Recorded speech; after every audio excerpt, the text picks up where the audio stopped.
Alrighty, I think we are streaming. We are streaming live in 3, 2, 1. Here we go. All right, everyone, welcome. I believe today is day 23 of our reading of Elsie Lincoln Benedict's How to Get Anything You Want, this book right here.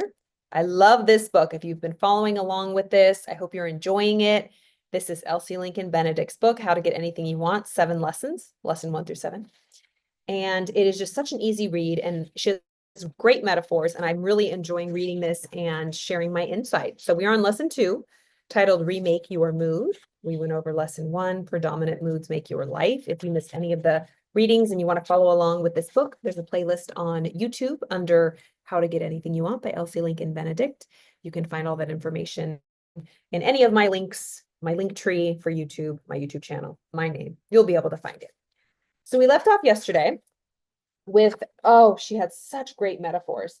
She said, no matter how destructive the outside experiences may be, no matter how these appearances have terrorized you, it went into your subconscious mind. When it entered your conscious mind, it goes into your subconscious mind how you framed it. So yes, it just depends. I have a story that I might tell tomorrow because it just happened literally like 10 minutes ago. But a situation happened that was not ideal. However, and it went to my conscious mind like, oh my gosh, this is terrible. But calming myself down, and it goes into my subconscious mind. It's concerning, but I'm calm and I know everything's going to be okay, right? I'll probably tell the story next week. But Elsie Lincoln Benedict is saying, things come into our conscious thinking mind, right? We experience things through our 5 physical senses. We take in this world, different situations, different people, different circumstances. And depending on how we look at it, how we frame it inside, because outside it doesn't take a genius to understand if something is a terrible situation or unfortunate. It's like, yeah, there's good things, bad things in life. But once we take them within, and we decide how we are going to feel about a situation. Of course, there are situations that objectively are horrible, and there's a different process, but a process it is. And it's our choice and our power to decide how we're going to feel about it. And so I was quite proud of how I handled this situation. But that's what she's saying, is that situations, no matter how bad they are, when it enters your conscious, it went into our subconscious as a helpful worker if you faced it constructively. Everything you contact in life, everything you read, every person you meet, every event must pass through your own consciousness down into the subconscious and be transmuted there before it can be brought out into your life. It comes to you as a raw material and must be made up by you before you can use it. So this is a really great analogy. My suitcase in the background. Okay. It comes to you, situations outside, comes to you in raw material and must be made up by you before you can use it. It is gold coming to your mint as raw bullion to be minted and stamped with your own dye before being used in the world of affairs. And so I was looking at the process of, making gold. Sometimes when you're refining a metal, you get you cleanse the metal so it's more pure, like gold or silver or whatever. So raw bullion refers to precious metals like gold or silver in their most basic unrefined form, typically meaning a metal bar, or I don't know how to say that word, with high purity level, like 99% or higher. That has not been further processed into coins or other shapes. So this raw bullion goes to the mint, it gets stamped, and it gets turned into something you can use, right? You can't just go around with this raw material. It has to be turned into some sort of currency. And that's what she's saying. The situations that happen to us are like this raw currency, but we're the ones that are going to make it what it is. And then we can use it, whether it be an adversity, right? Something you really went through, like for me, addiction, right? Using alcohol to cope, anxiety, depression. That was something of a lower level in my life and in many people's lives that was turned into alchemized, purified, so that now I'm using it. I'm helping people in my therapy and my coaching, helping other people through it. I can understand. I've been through that fire, and now all that's left is the pure gold, right? It's like, what is it? Coal under pressure is diamonds. So the events that come to you are putty in your hands. The events that come to you are putty in your hands. You can make of them anything you will.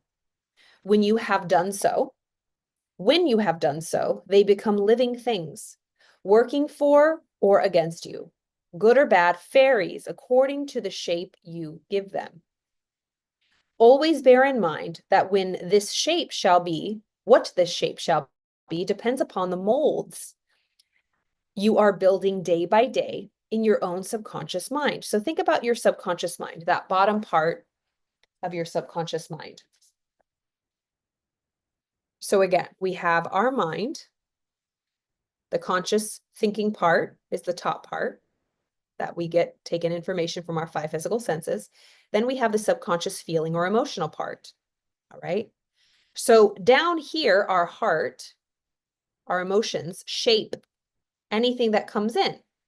So depending on what we have here, anything that we put is going to be shaped by what we have in here, our true beliefs, our predominant moods, the colors, so to speak, the atmosphere of what we're holding on to emotionally. Everything will be colored by our moods. So our moods, our feelings, they are like the filter. So if we are in constant bad moods, predominant moods are bad, negative, pessimistic, angry, resentful, anything that comes in our mind is going to be painted and tinged by that. So even if we have great experiences like we talked about the other day, it's going to be tainted by what's in our subconscious mind. But if we keep this pure, we don't have to worry. Anything that comes in here will be purified, good or bad. If it's good, it's going to make it better. If it's bad, it's going to purify it and not make it so bad. But if this is bad, anything good, it's going to be tainted by the bad. Anything bad, it's going to be made worse. So we have to really guard our hearts with everything, because from our subconscious mind, from our heart, that's where all of our results come from, right? So always bear in mind that it shapes the subconscious mind. It molds anything that we experience in life. When you realize that not one thing that ever happened to you could have hurt you had you applied this great principle, and that nothing in your future can hurt you except as you use it against yourself, you can rebuild your entire outlook. And that takes work. It takes energy, attention, and focus. And it takes someone a stamina, and it's not easy. It's very easy, and not to blame, shame, or condemn ourselves, because that's the way we're raised and programmed, and we're human, and we go through hard things. But it takes no effort to be angry. It's easy to be upset, to be angry, to be triggered. It happens right in a heartbeat when we're judgmental, critical, angry, all these things. It takes work to forgive someone, to see something in a new perspective. And again, just because you forgive someone, or if you're willing to forgive someone, doesn't mean you have to be friends with them again or not have boundaries. You can love people with boundaries, or just not have a preference to be around them, even if it's family members, right? So we have the ultimate control.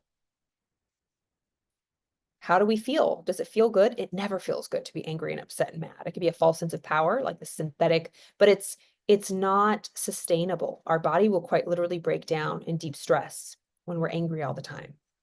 It's like our blood is on fire and it just burns our nervous system. We're always on edge. We're always in fight or flight. We're always hypervigilant. We always have that stress, cortisol, adrenaline, just moving through our bodies, pumping, putting stress, taxing our nervous system, taxing our organs. It creates a toxin, right? A toxicity. So when you realize that no one thing that ever happened to you could have hurt you had you applied these great principles, and that nothing in the future can hurt you except as you use it against yourself, you can rebuild your entire outlook. Here are the specific steps which will, if you adhere to, eventually remake your life. Ooh, she goes into the different rules, which we'll get into tomorrow. So let's see how many rules there are. Ooh, I even took notes. I must have been reading this on one of my trips. Rule number 7. Ooh, rule number 9. Oh, rule number 10, 12, 17. Ooh, okay, we got some reading to do. Rule number 20. I think it's 20 rules. Let's make sure. Yeah, so we have 20 rules to go over. That'll probably take a couple days. This is really good. All right, so we will continue tomorrow with the specifics, which will, if we adhere to these rules, will eventually remake our life. So we will continue this tomorrow. Today was day 1 of our mastermind for the Napoleon Hill Institute. As a team, the internal team is masterminding about 2025 and all the amazing things that are happening. If you don't know, I'm a part of the Napoleon Hill Institute. I am a teacher there. This is my little pen, the Think and Grow Rich book. Where's my book? Where in the heck is my book? Maybe I put it over there. But we just had a great dinner and we have a whole nother day tomorrow. We have 2 more days of masterminding and just talking about the direction of the company. So if you're into personal development, if you like Napoleon Hill, if anything that I teach resonates, please reach out, message us, go to napoleonhillinstitute.com, click the links in my profile. I have free one-on-one sessions to kind of talk about if you're interested in joining the programs. Yeah, and we still have the inaugural the 2nd year price for our mentorship. And if you want to be a coach, we also have specials for that as well. And so if you want to do that, make sure you get in before February because things are changing.